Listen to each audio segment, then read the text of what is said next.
materi perairan darat. Yuk, gengs, langsung aja kita bahas. Nah, ternyata, gengs, luas perairan darat di Indonesia mencapai 13,85 juta hektar. Terdiri atas 12,0 juta hektar sungai dan paparan banjiran, 1,8 juta hektar danau alami, dan 0,05 juta hektar waduk. Nah, jenis-jenis perairan darat itu yang pertama ada danau, gengs. Danau adalah tubuh perairan yang dikelilingi daratan dan terletak di daerah cekungan.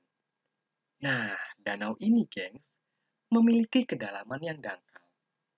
Airnya berasal dari berbagai sumber, seperti mata air, air tanah, air sungai, dan air hujan.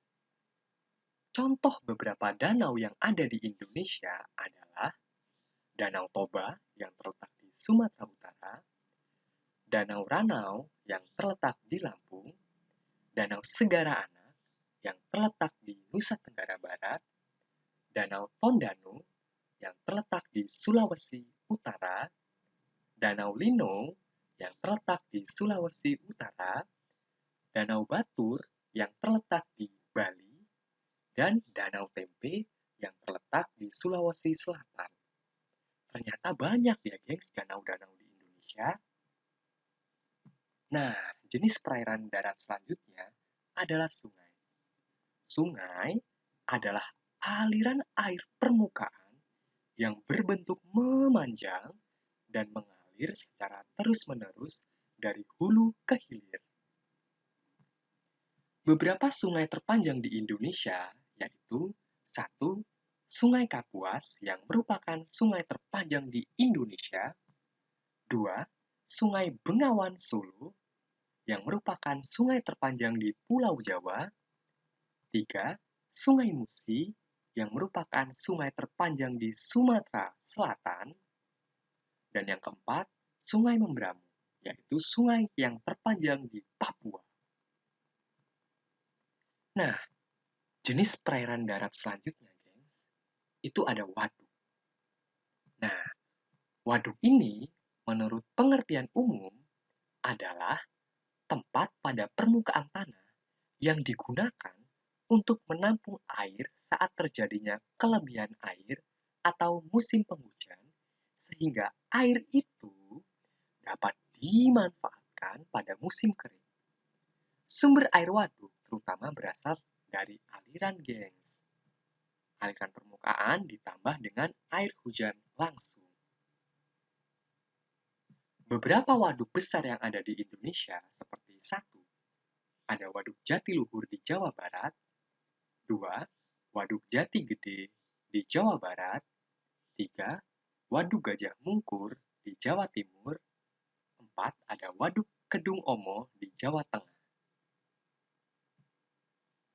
Ternyata, gengs, perairan darat seperti sungai, danau, dan waduk adalah rumah alami bagi banyak organisme air yang saling membentuk.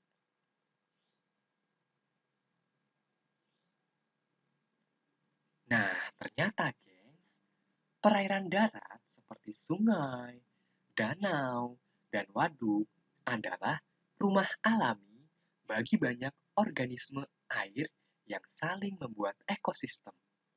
Meskipun perairan darat tidak seluas dari total air yang ada di bumi, ekosistem ini sangat berpengaruh pada kebutuhan vital kehidupan manusia.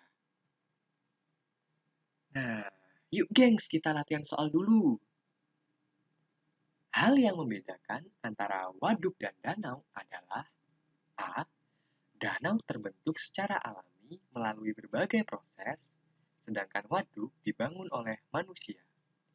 B. Danau tersusun dari air tawar, sedangkan waduk tersusun dari campuran air tawar dan air asin. C. Danau banyak terdapat di Indonesia, sedangkan waduk tidak terdapat di Indonesia. D. Danau dapat menjadi tempat pariwisata, sedangkan waduk tidak dapat menjadi tempat pariwisata.